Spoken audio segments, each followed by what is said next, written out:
মঙ্গলবার ভোররাতে হলদিয়া পেট্রোকেমিক্যালসের ন্যাপথা পাইপলাইনে ভয়াবহ আগুন। এখনো পর্যন্ত অন্তত 23 জন অগ্নিদগ্ধ হয়েছেন। তাদের মধ্যে আশঙ্কাজনক কয়েকজনকে গ্রিন করিডোরে করে কলকাতায় আনা হয়েছে। তারা এসএসকেএম ও করেয়ার নার্সিংহোমে চিকিৎসাধীন। অগ্নিকাণ্ডের কারণ খতিয়ে দেখা হচ্ছে, এমনটাই বিবৃতি কর্তৃপক্ষের। আগুন লাগার কারণে হলদিয়া পাঁশকুড়া রুটে বন্ধ ট্রেন চলাচল। 21শে জুলাই ধর্মতলা সভা করা যাবে না, কালীঘাট এবং ঋতব্রত দুই তৃণমূলকে জানিয়ে দিল কলকাতা পুলিশ।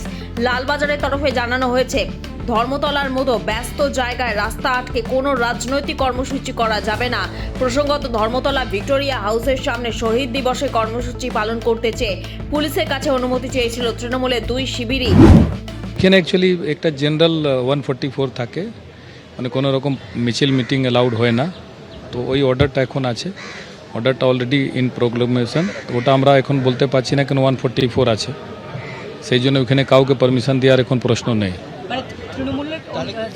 কোনো লোককেই নেই, কোনো রকম মিটিং মিছিলে ওইখানে পারমিশন নেই, কেন ওইখানে একটা 163 বিএনএস যেকে আমরা বলি 144 আছে। ঠিক আছে, ওটাই depends on it is there problem, মানে ওনারা যদি অ্যাপ্রোচ করেন তারপরে ওটা ডিসিশন হয়। আমরা যে কোনো লোক অ্যাপ্রোচ করলে আমরা পারমিশন দিই। কোনো একটা পলিটিক্যাল পার্টি বা এমনি কোনো এনজিও যদি অ্যাপ্রোচ করে, তো আমরা ডিপেন্ডিং অন দি সিচুয়েশন আমরা পারমিশন দিই। It is treated on that merit and basis only and only. দক্ষিণ পূর্ব রেলে বুলডোজার অভিযান এবং বস্তি উচ্ছেদ চলছেই। এর আগে টিকিয়াপাড়া স্টেশন সংলগ্ন বস্তি উচ্ছেদের পর এবার 50 থেকে 60 বছর পুরনো শালিমারে নেপালি বস্তি। মঙ্গলবার সকালে রেল রক্ষী বাহিনী, rail police, Howrah city police ও র্যাফকে সঙ্গী করে 4টি বুলডোজার দিয়ে ভেঙে দেওয়া হয় হাওড়ার শালিমারে নেপালি বস্তির 142টি ঘরবাড়ি ও দোকানঘর।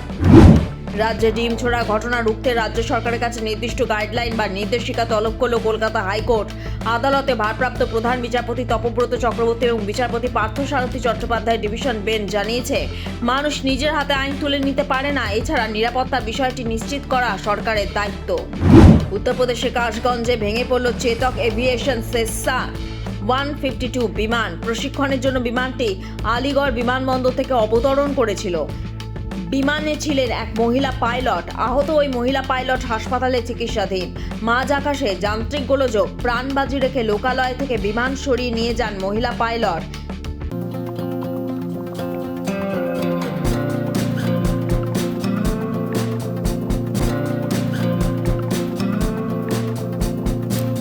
এই মুহূর্তে আমরা আছি হুগলির Uttarpara new Bangashree lottery centre.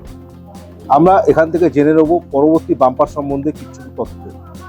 আচ্ছা, নমস্কার, লটারি সংবাদ অফিসিয়াল চ্যানেলে আপনাকে স্বাগত। নমস্কার, আপনারা এসে পড়েছেন new Bangashree lottery centre Uttarpara, একদম সঠিক জায়গায়। আচ্ছা, পরবর্তী বাম্পার সম্বন্ধে আপনি যদি দর্শকদের কিছু জানান। ভালো প্রশ্ন করেছেন। পরবর্তী বাম্পার এসে গেছে আমাদের হাতে 200 টাকার মান্থলি পাঞ্জাব স্টেট লটারি। এটা প্রত্যেক মাসে একবার করে খেলা হচ্ছে, 34তম খেলা। আগামী খেলা 4 জুলাই। সীমিত টিকিটের মধ্যে খেলা, মাত্র 6 লক্ষ টিকিট ছাপা হয়েছে। 7 লক্ষ থেকে 9,99,999 দুটো সিরিজের মধ্যে খেলা। পাঞ্জাব স্টেট লটারি দ্বারা পরিচালিত, একদম স্বচ্ছ খেলা। সরাসরি এই টিকিটের লাইভ ড্র আপনারা দেখতে পাবেন লটারি সংবাদ অফিসিয়াল চ্যানেলে। আপনারা পুরো খেলাটা ভালোভাবে দেখুন এবং স্বচ্ছতাটা নিজেরাই যাচাই করুন। এই খেলার প্রথম পুরস্কার সব থেকে আকর্ষণীয় বিষয়, প্রথম পুরস্কার গ্যারেন্টেড 1.5 কোটি টাকা। 1.5 কোটি টাকা একজন পুরস্কার বিজয়ী জিতবেনই। এখানেই শেষ নয়, আছে আরও অসংখ্য নবম পুরস্কার পর্যন্ত। যেমন দ্বিতীয় পুরস্কার বিজেতারা জিতবেন 10 লক্ষ টাকা করে 2জন ব্যক্তি, এবং এখানেই শেষ নয়, আপনারা তৃতীয় পুরস্কার জিতছেন 5 লক্ষ টাকা করে 2জন ব্যক্তি। এরম করতে করতে নবম পুরস্কার পর্যন্ত মোট 30,000 জন মানুষ নবম পুরস্কার জিতবেন।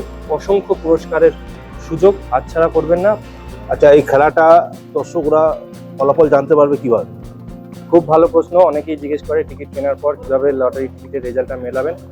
লটারি সংবাদ অফিসিয়াল চ্যানেলে সরাসরি খেলা যেমন দেখতে পাচ্ছেনই, ঠিক যেদিনকে খেলা, যেমন 4 জুলাই যেদিনকে খেলা, সেদিন বিকেল 6টার সময় খেলা দেখার পর কিছুক্ষণের পর সরকারি গেজেটে খেলার ফলাফল প্রকাশিত হবে এবং লটারি সংবাদ ওয়েবসাইট থেকে আপনারা ফলাফল ডাউনলোড করে দেখতে পারেন। পরের দিন সকালবেলা লটারি সংবাদ পেপারেও ফলাফল দেখতে পারেন। এবং আপনার স্থানীয় যে কোনো ডিয়ার লটারি কাউন্টারে গিয়ে আপনি টিকিটটা মেলাতে পারেন। আচ্ছা, এই টিকিট সম্বন্ধে কারোর যদি কোনো বুঝতে অসুবিধা হয়, তারা কি নিউ বঙ্গশ্রী লটারি সেন্টারে যোগাযোগ করলে সেই তথ্য পেয়ে যাবে? একদম সঠিক।